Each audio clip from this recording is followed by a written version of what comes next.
Okay, next, from Rotary Club Las Pinas, Renee, Nathalie, Troi, Penson. From here.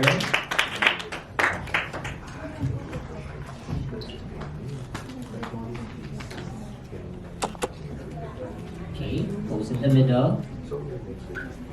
Next is from Rotary Club Palawan, Raven, Doctor.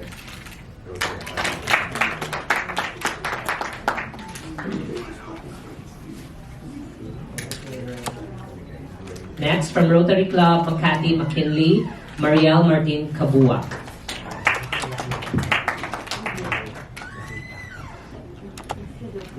Strike a pose in the middle.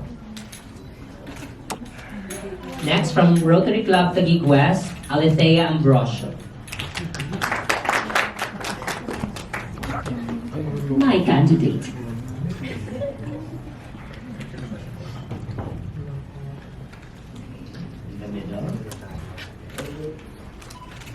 Next, from Rotary Club Makati Circle of Friends, Janelle Lewis.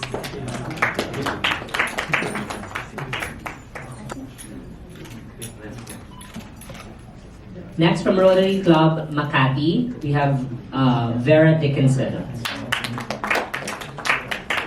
We also have from Rotary Club Makati, Joanne Thornley, but unfortunately she cannot be here today for a prior engagement.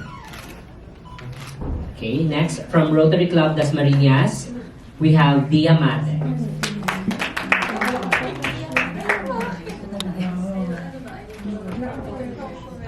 Sofitel guys, pa-help naman, patanggal na lang ito. Hanggang doon na tayo sa kabilang room. Where is, okay. And another girl from Rotary Club Das Marinas, Vienne Shiri.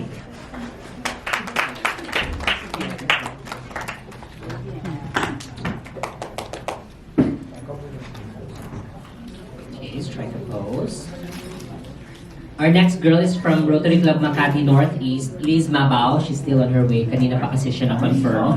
So, hopefully, makaabot siya. From Rotary Club PPE District, that means from Pateros, EDSA, Parañaque, M South, Muntinlupa Business District. Okay. Miss Joanna Marie Religiosa. Merging of 4 clubs for Joanna. So 4 clubs in 1. Yes. Okay, next we have from Rotary Club Bonifacio Global City, Sheila Nunez. From Rotary Club Makati Rufino in Bonifacio Global City, Jamaica Shane Fernandez. She's not here. Yeah, she's not around. Okay, also the girl from Muntinlupa Central, not here today yet. Rotary Club Makati Gems, Eve Janine Valdez.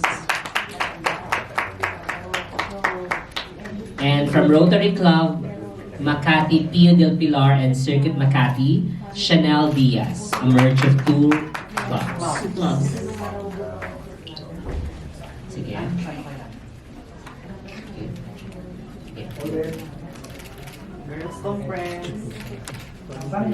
Okay, so we will be having actually 20 candidates for Rotary, for Miss Rotary 2023. Okay. Official photo muna. Strike a pose, ladies.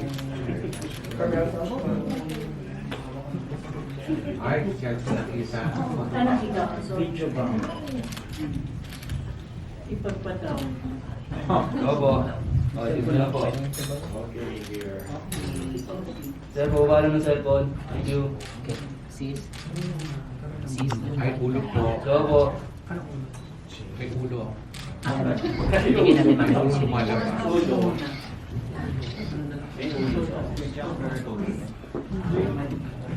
Register muna.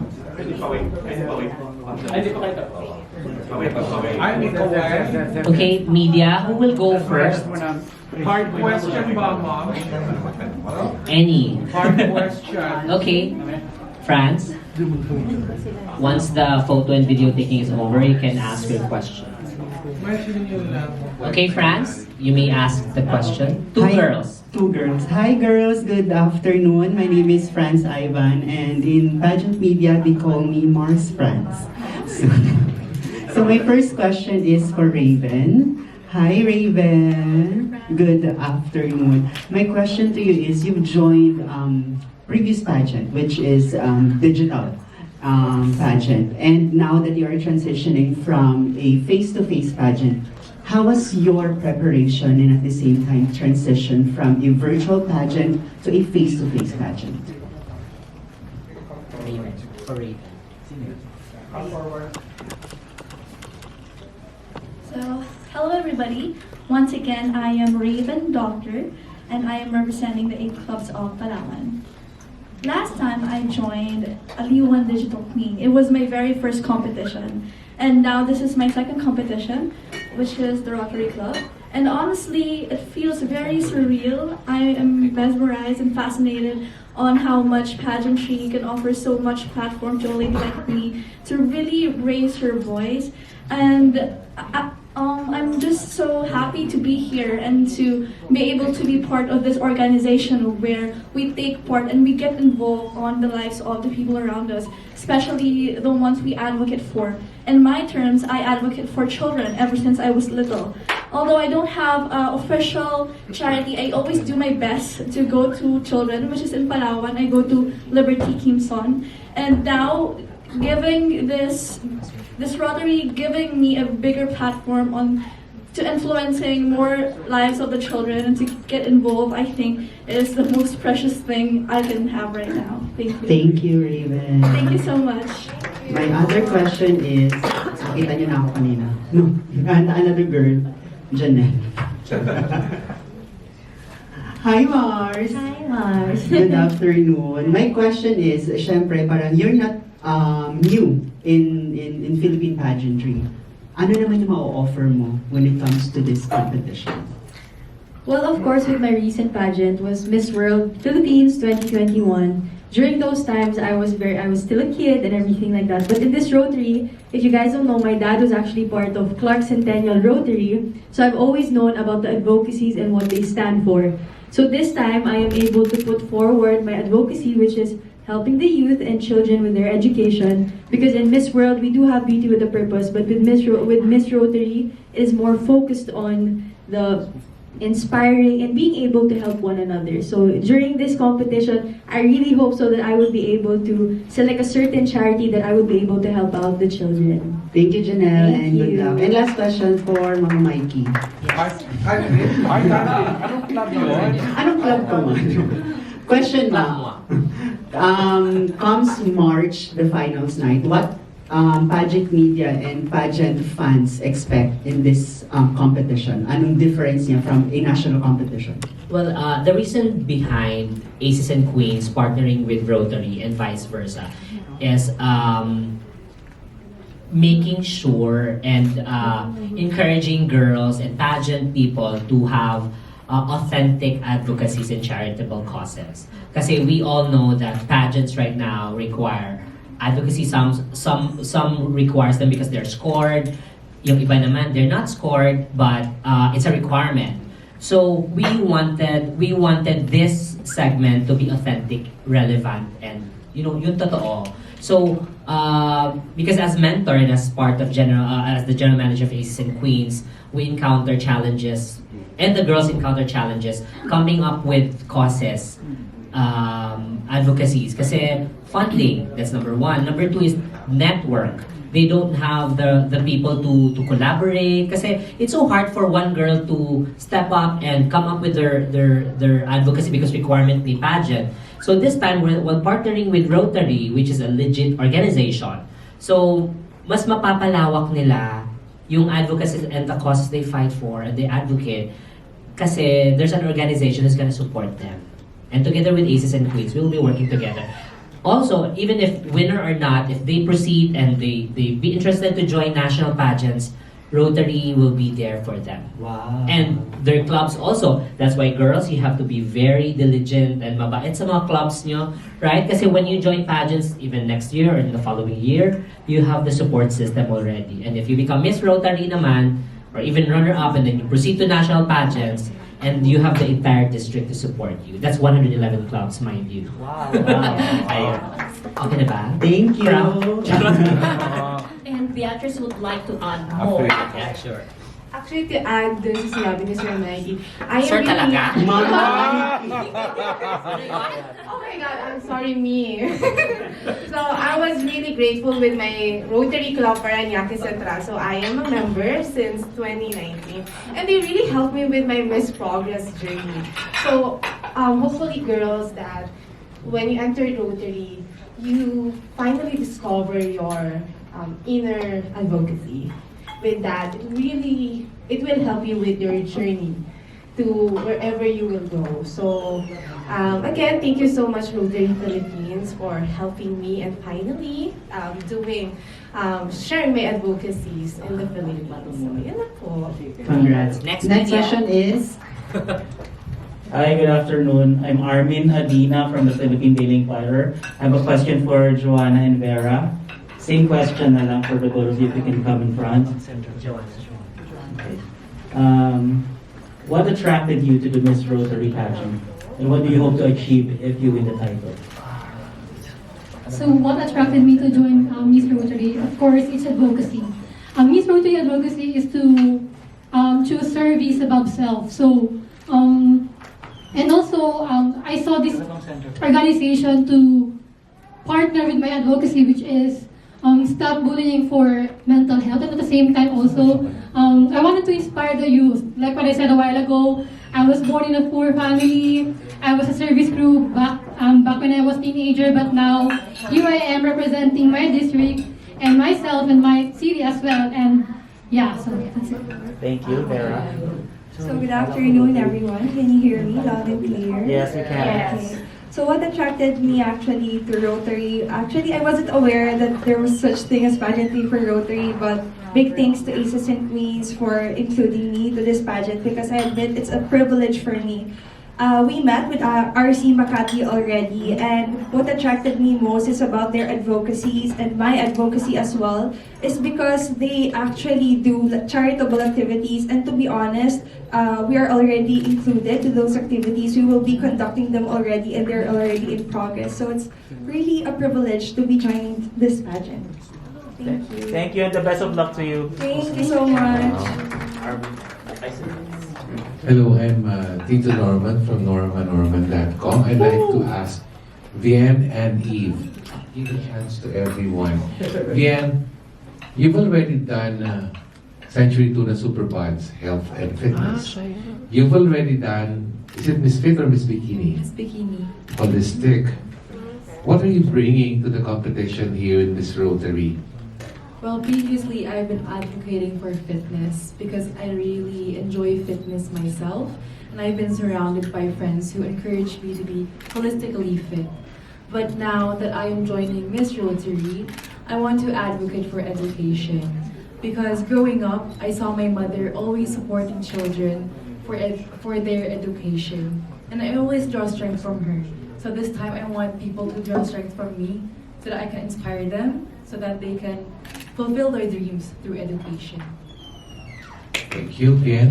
And Eve, are you looking at Miss Rotary from a different perspective? Kasi syempre, it's not a pageant na parang yung the typical one. This is different. I've never heard of Rotary being affiliated with pageantry before. What are your expectations? Well, in all honesty, aside from, of course, working through my advocacy, like any other girls behind me, what really pushed me in joining Miss Rotary is, of course, trying to explore and discover new horizons. Since I really wanted to put my image in a national scenery right now. And for the past few years that people were asking me, oh, you should join this pageant, you should join this pageant. I believe that I think I stick to my core and, whenever time is ready for me. And I think big thanks to Aces and Queens, of course, Mikey, for helping us discover this kind of pageant. And I believe too that with this we can overcome, self-doubts, loathing, and I've been in a series and loops of hesitation. So I guess it's time for me to break out of my shell and discover more and explore new horizons. Hi, winner. Thank you, ladies. Thank you, lady. Next question. Hi, good afternoon. I'm Christian from the Grand Philippines. My questions are for Dia and Hanna. For Hanna first, hello. It was a very enlightening discussion earlier that we had from Sir Dudes, and taking everything into consideration, what kind of beauty queen would you like to be known for? I would like to be that kind of beauty queen, to be known for her voice. As a child, I remember fighting for my friends, especially when I know that injustices are being done, not just for my friends, but for my family and for my peers. And I want to be like, not exactly a symbol of strength, but something close to that. I know that I've gone through a lot of things in my life, and this pageant, like, you know, it's not just like a normal pageant where you show your beauty, you show your wit, but this is also where you show your heart.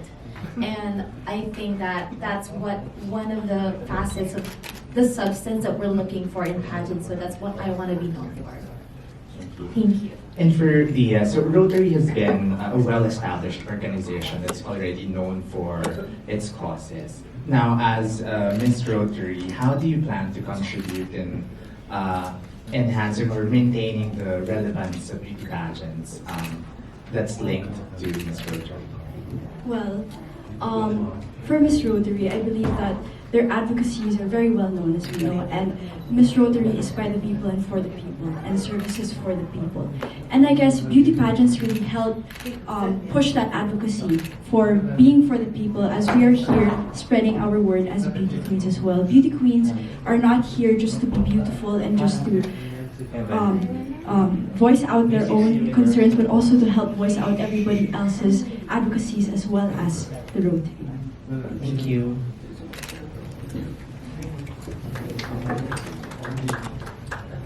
Janelle.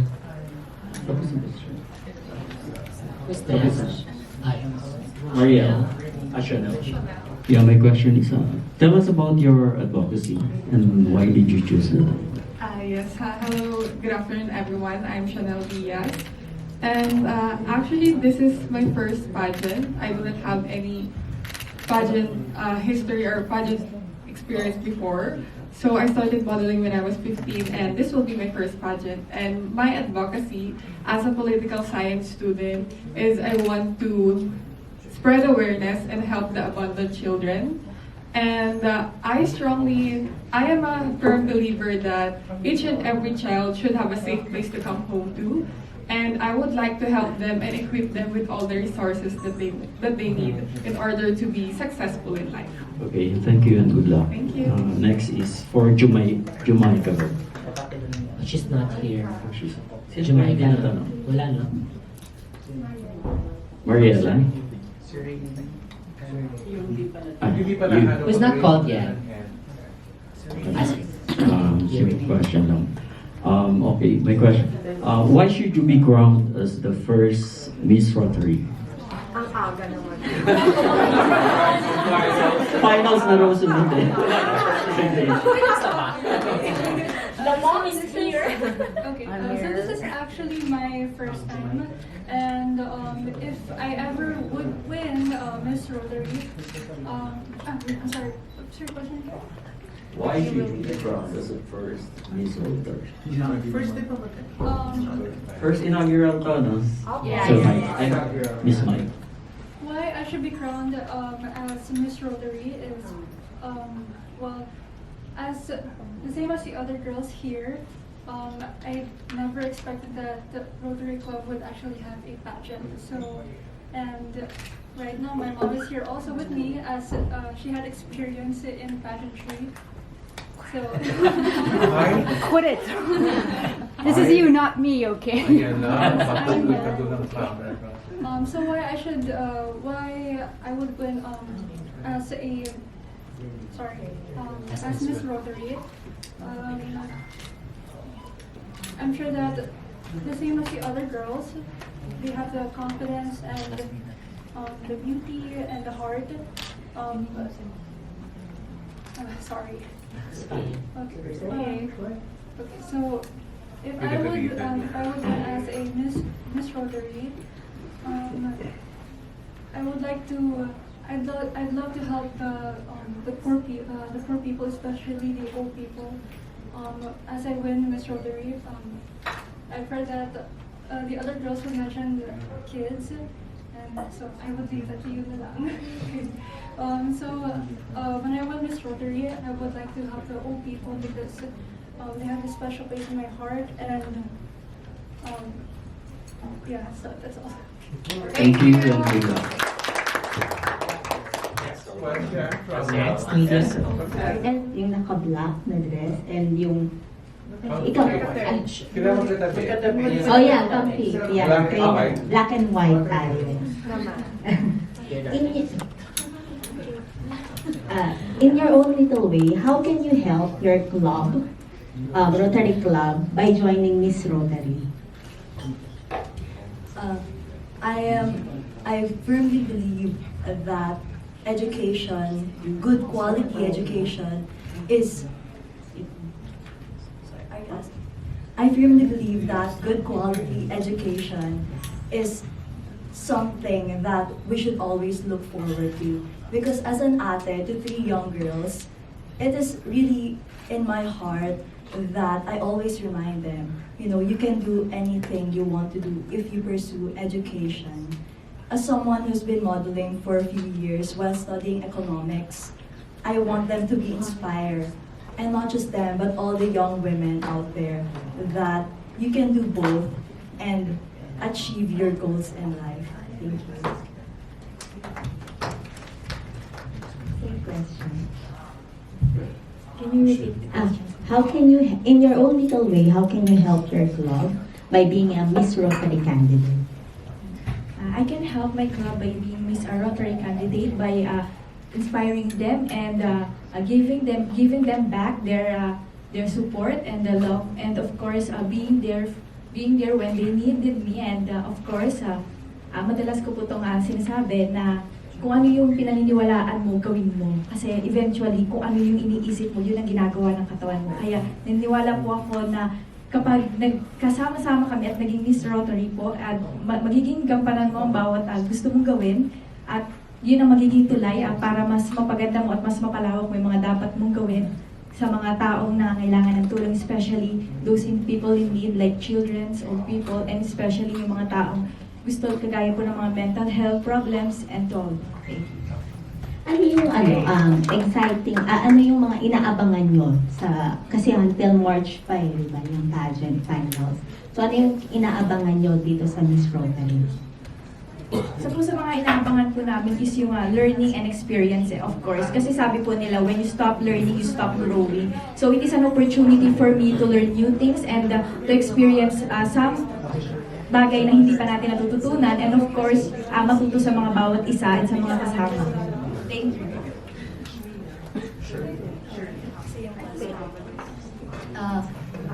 I'm really looking forward to Project Reach, one of the project of Rotary Club, because I want to get involved in these children, because I know how hard these kids are suffering because they have less resources, and I really want to be involved and be there to them, be an ate, just like what I'm doing to my sisters. And it is something personal that I can feel will be the cause of every good things that I do being here in the Rotary Club. Thank you. By the way, just additional information, di ba December ngayon, the pageant is still in March. This is what Miss Rotary, this is what makes it different from other pageant. So in the coming months kasi, instead of like doing like sila lahat together, they will be immersed to each club. Depende na yun sa mga clubs nila kung kukunin i-absorb sila as Rotarians or Rotaractors. Sa kanila na yun, oo. So, yun yung kaibahan because they will be working together with their clubs. But of course, there will be district activities na sila sama-sama. Meron naman talaga dapat yun. Part of their pageant activities is to immerse them in service projects of the district and the sponsoring clubs.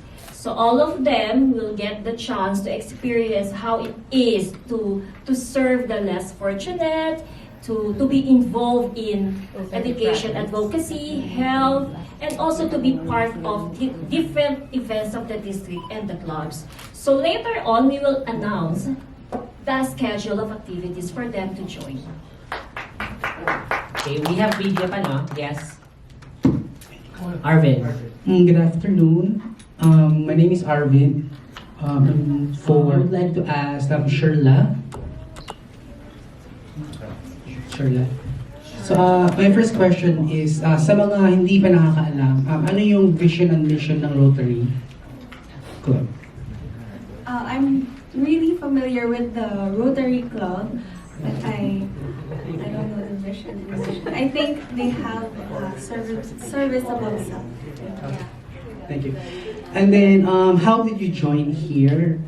Meron bang nag-recruit sa'yo? Encourage? May pumilit. I was actually recruited by Aces and Queens. At first, I thought about it, but when I tried to think about how I will use Miss Rotary for my voice, it is such an amazing experience and will be a great platform for future endeavors that I will encounter. Thank you. The other media. Yeah. Hi, good afternoon, girls. Ang chichismisa na. Joke lang. I'm Edge from Club Pageantology 101. So halos lahat naman is natanong na naman. Where's your representative? Yourself? Yeah. RC Pageantology 101 from Club mo. Of course, natanong na naman lahat. So may I ask, you girl. Yeah. Hanna. By name, of course, by Miss Hanna. Oo, Hanna, how old are you? I'm 21 years old. 21. So can you give us 3 fun facts about you that you want us to share sa media? Sure. 3 fun facts about me. One is I have a dog bite on my face. It's right here if you look closely. Sorry, I'm wearing makeup. Second fun fact about me. This is kind of hard. You put me in a hot seat here. Oh, I grew up in the Middle East for 9 years.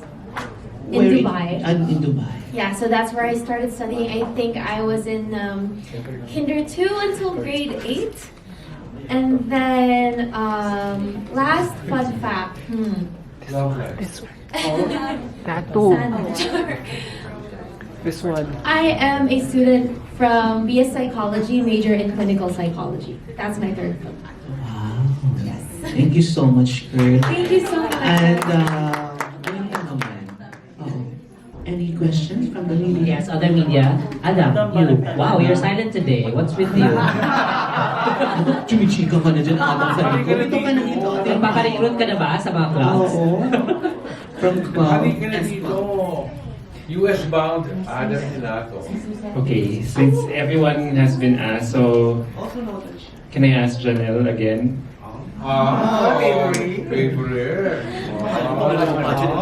No, I was really surprised. I came in late, so I was so surprised when I saw you as one of the candidates this year. I understand that you're now embarking a showbiz career.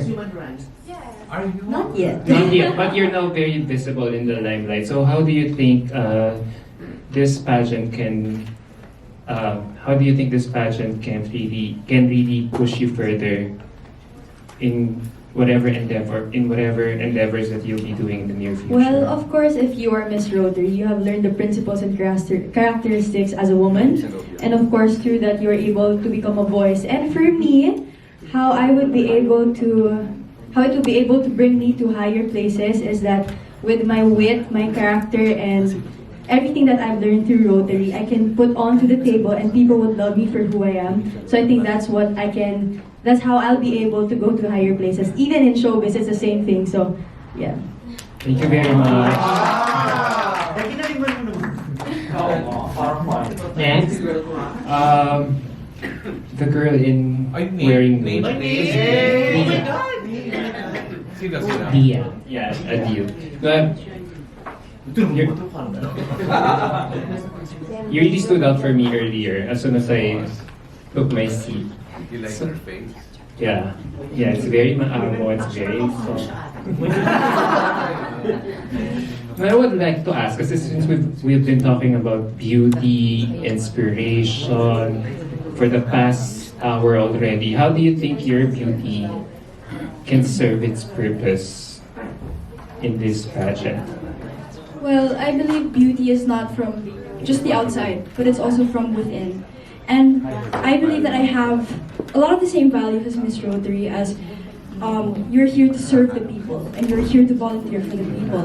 And I have a personal advocacy of women empowerment and helping women in the creative industry. Currently, I am a singer and songwriter under a label. I live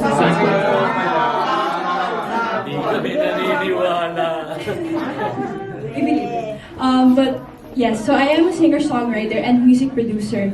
And what I've noticed in the music industry specifically is the disparity and the gender disparity behind the scenes, especially in music production and music engineering. So I would like to advocate for women empowerment, specifically in the creative industries. And that's what I would love to And similarly, growing up, I would volunteer a lot in children's orphanages, for example, Cribs, which is in Antipolo. I would go a lot with my family, and I would love to focus the theme of creativity with creative education, because I found my passion in music, because I had the opportunity to learn music through school. So this is what I would like to advocate for the children. Toto package. Congratulations in advance. Good luck. Question from Yes, Amir. See you on Spotify. Kay Eve na lang, kay Miss Eve. Kay Eve, no, kasi I've been longing to see you enjoy the national pageant. But yeah, I'm happy to see you now. By the way, I'm Amir from Mississology. Eve, I just want to ask you, what made you decide to join now national pageant? Well, thank you. And in all honesty, I was really about to join another national pageant just last month, but I just guessed that the odds weren't in my favor back then. So right now, I'm really embarking on a new journey like Miss Rotary. And aside from, of course, the experience that I'll gain from it, I really wanted to raise the Aita tribe of my province in Tarlac in a national scenery, especially in Miss Rotary, that I know it will really help them in a way, because service above self, and raising up formal, localized, and free education for them will really help me right now. And aside from myself alone, I really wanted to join Miss Rotary because I know it will really open lots of doors for me in the future, especially in the pageant sphere. Best of luck. Sa org, pwede ko kung tanong daw, ma'am. Ano kasi, yung media kasi, ano cash ka ba? No, cash. Oo, ano bang mga prizes? May international ba daw? The main prize is fame. That's all. Prizes. For now, for the Miss Rotary, it's 100,000 pesos. If I can raise more funds, I can increase that. We can increase that later on. 1 million. For the runners-up, to be announced. For the runners-up, we will announce later on. Finals now. March 5. Move Under Theater, formerly Kia Theater. Can I ask you an additional question to Hanna? No, kasi kanina lang you were being asked about fun facts about yourself. I saw a tattoo on your arm. What does it represent? Oh, so I have 7 tattoos in total. Which one does it? This Here. one or the one here? Oh, these are tulips. They just represent my favorite flower because tulips, they can withstand not being watered for too long, as long as you give them the attention that they need from time to time.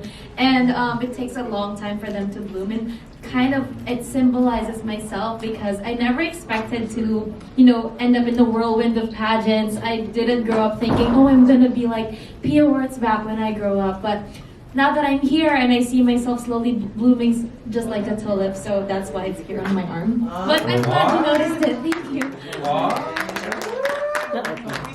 Attention to details. Yes. Ilan yung runners-up natin for We haven't really, at first there were 4, but we will post na rin naman the prices at stake and the other stuff that he will get from winning, and also the runners-up. So for now, what's finalized is the cash prize that the Miss Rotary will get once she wins.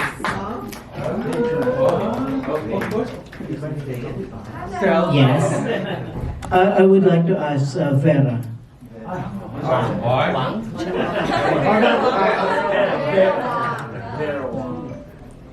What word or words that best describe you as a Miss Rotary candidate or ambassadress? I think it would be humble. Because as a Miss Rotary candidate official candidates already, we are already humble to be part of this community. And I think it is a very important aspect to represent us candidates as well, because we would be working with a lot of people, kids, older men, older women, and actually the marginalized community. So actually humble is the word I would choose. Thank you. Thank you. Second one and last. Okay. Janelle.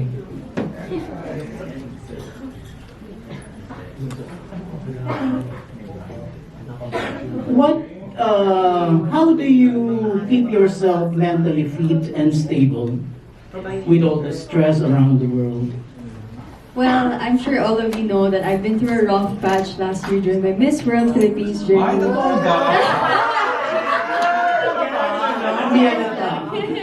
Yeah, I've been through a rough patch No, I want to share.